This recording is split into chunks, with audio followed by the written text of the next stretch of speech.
Bien, cette petite vidéo a pour objectif de vous faire découvrir le calcul matriciel. Donc avant d'aborder le calcul, on va voir tout d'abord ce qu'est une matrice. Une matrice, c'est un tableau de nombres. Un tableau de nombres comporte toujours un certain nombre de lignes et un certain nombre de colonnes. Donc ici, pour nous, on aura n lignes et p colonnes. Et on dit qu'on a une matrice de dimension np. Une matrice se note toujours avec une lettre majuscule, A, B, C, etc. On la met toujours entre parenthèses. Donc au final, une matrice, c'est un tableau de nombres qu'on met entre parenthèses. Le terme général de la matrice se note A indice J, I correspondant au numéro de ligne, donc compris entre 1 et n, et J correspondant au numéro de colonne, compris entre 1 et P. Voici quelques exemples de matrices. Donc ici, on a une matrice de lignes, de colonnes, matrice grand A. On appelle ça une matrice carrée, d'ordre 2. Je pense que vous comprenez pourquoi. Ici, on a une matrice de dimension 2, 3, 2 lignes, 3 colonnes. Ici, on a une matrice avec une ligne et 3 colonnes de dimension 1, 3. On parle de matrice ligne ou vectorielle. D, une matrice de dimension 3, 3, 3 lignes, 3 colonnes. Donc elle aussi, c'est une matrice carrée d'ordre 3. Grand E, c'est une matrice avec 2 lignes et une colonne, donc de dimension de 1, qu'on appelle aussi une matrice colonne, ou une vecteur colonne. Donc, dans les matrices particulières, on a les matrices carrées, des matrices lignes, matrices colonnes. Il y a aussi des matrices nulles. C'est une matrice qui est constituée que de zéros. On mettra bien sûr aussi entre parenthèses. En mathématiques, quand on crée un objet, si possible, on essaie de lui attribuer des opérations. Donc, par définition, la somme, si je prends deux matrices, A et B, la somme de ces deux matrices est bien sûr une nouvelle matrice qu'on obtient. Le terme général de la nouvelle matrice est obtenu en additionnant les coefficients des deux matrices A et B correspondant aux mêmes positions.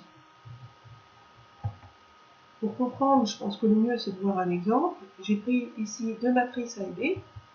Si on veut calculer la somme A plus B, eh bien, on additionnera les coefficients situés aux mêmes positions. Donc, vous voyez ici, moins 1 plus 4. Ensuite, on prend 2 plus moins 9, c'est-à-dire 2 moins 9. Ici, pour le terme d'indice de 1, deuxième ligne, première colonne, on fait 4 plus 7. Et ici, on fait 7 plus 8. Le calcul donne 3, moins 7, 11, 15, donc une nouvelle matrice qui est la somme des deux matrices A et B.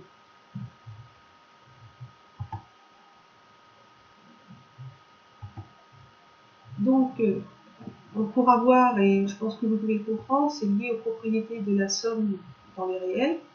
La somme de deux matrices est commutative, c'est-à-dire A plus B est égal à B plus 1. L'addition des matrices est associative, c'est-à-dire que si j'ai trois matrices à additionner, je peux commencer par A plus B, ou je peux commencer par les deux dernières, et le résultat final sera identique. Ça vient aussi de l'associativité de l'addition dans l'ensemble des réels. La matrice nulle, étant donné que ses coefficients sont constitués que de 0, est l'élément neutre pour l'addition, c'est-à-dire que la matrice nulle plus une matrice grand A est égale à la matrice grand A plus la matrice nulle, qui est égale à la matrice grand A.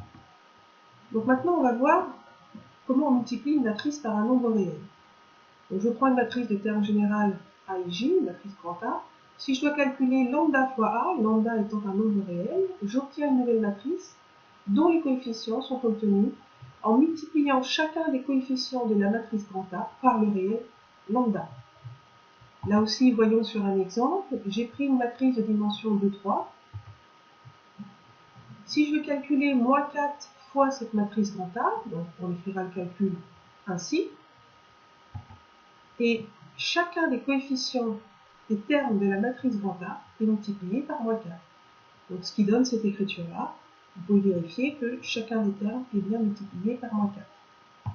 On fait le calcul, on trouve donc la matrice qui a la même dimension que la matrice de départ, bien sûr. et avec ces coefficients-là.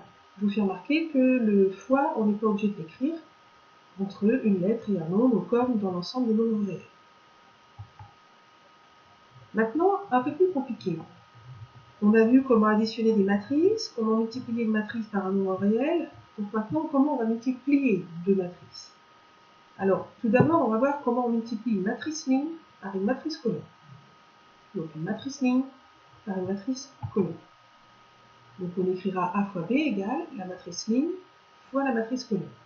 Par définition, parce que c'est une définition, ce qu'on va faire, c'est qu'on va multiplier le premier terme de cette matrice par le premier terme de l'autre matrice, plus le deuxième terme de la matrice multiplié par le deuxième terme de la deuxième matrice, etc. Ce qui donne cette écriture-là.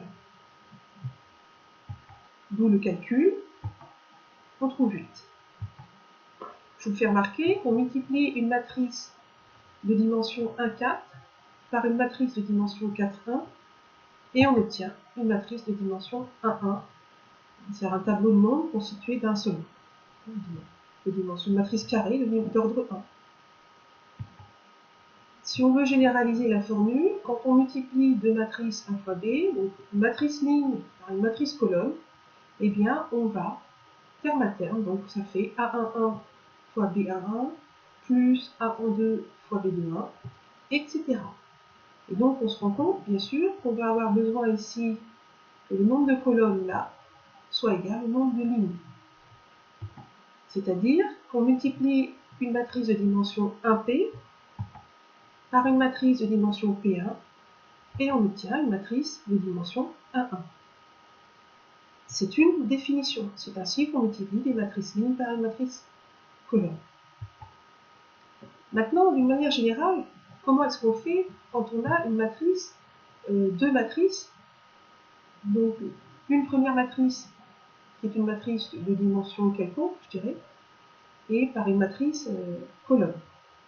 Donc ici, je vous fais remarquer quand même, c'est important, on multiplie une matrice 2, 3 par une matrice 3, 1, et on obtient donc une matrice de dimension 2, 1. Donc deux lignes, une colonne. Et le calcul se fait, on prend cette matrice ligne par la matrice colonne. Et vous voyez, ça fait moins 1 fois moins 2, 2, plus 0 fois 7, 0, plus 4 fois 11, 44. Ensuite, pour le deuxième terme qui est situé à la deuxième ligne et à la première colonne, eh bien on prend la deuxième ligne qu'on multiplie par la première colonne. Et qui fait ce calcul-là, moins 10 plus 7, moins 33. On fait le calcul et on trouve une matrice de dimension de 1, donc égale à la matrice 46 moins 36.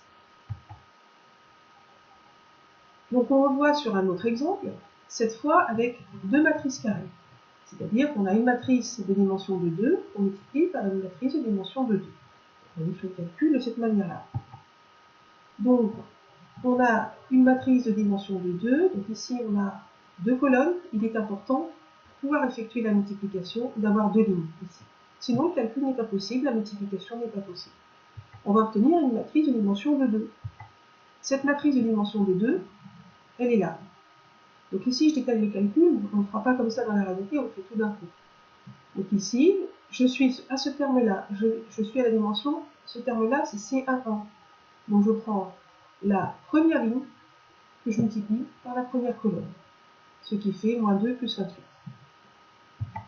Ensuite, pour ce terme-là, qui est situé à la première ligne et à la deuxième colonne, première ligne, deuxième colonne, eh bien je prends la première ligne et la deuxième colonne, ce qui fait 3 plus 24, etc. Ici, je suis à la deuxième ligne, première colonne, donc je prends la deuxième ligne et la première colonne, ce qui fait 35. Quand il y a un 0, on est content car les calculs sont assez faciles. Pour ce dernier terme ici, qui est situé à la deuxième ligne, deuxième colonne, et bien on va prendre la deuxième ligne, deuxième colonne. Et on fait le calcul, on trouve 30. Et on a donc, voilà, on a fait le calcul de A fois B. Ici, j'ai détaillé, bien sûr, en général, ce qu'on fait, c'est qu'on calcule terme à terme. Donc la présentation, les trois lignes du milieu sont là juste pour l'explication. on fait tout d'un coup. C'est-à-dire qu'on fait un par un, bien sûr, mais on fait des calculs au fur et à mesure qu'on écrit la matrice. Et donc, les 3 lignes du milieu, on ne les écrit pas. Pour récapituler pour le produit de matrice, si je dois multiplier deux matrices, A fois B, j'obtiens une matrice C. Il est fondamental que la première matrice soit de dimension NP et que la deuxième matrice soit de dimension PQ. N et Q peuvent prendre n'importe quelle valeur. Par contre, ici, il est important d'avoir la même valeur.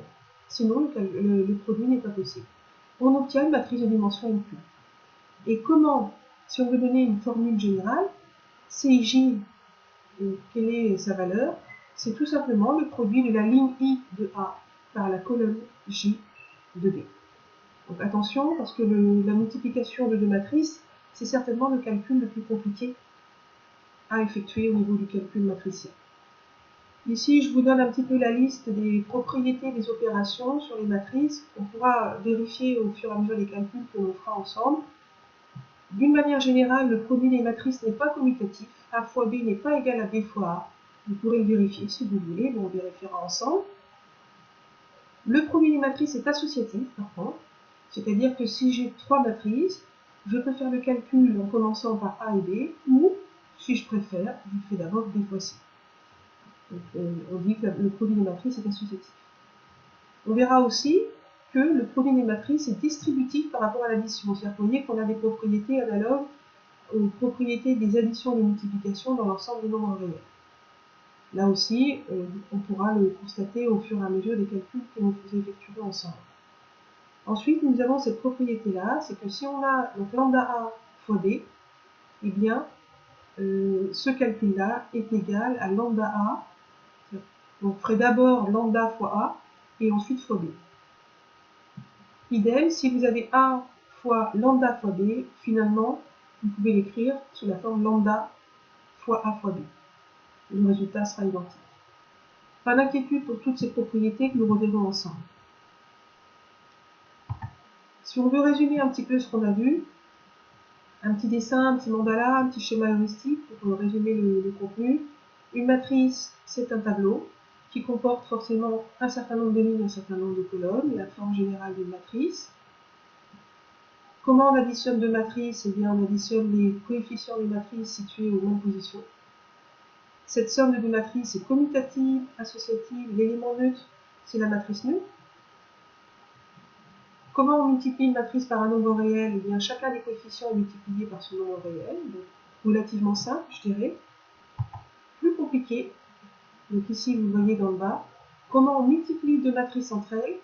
Eh bien, le terme général de la matrice A fois B, eh bien, le terme CIJ, c'est le produit de la ligne I de A par la colonne J de B. Le produit de matrice, ça se passe ligne par colonne. J'ai mis ici non commutatif et associatif, c'est certainement les propriétés que nous utilisons le plus possible.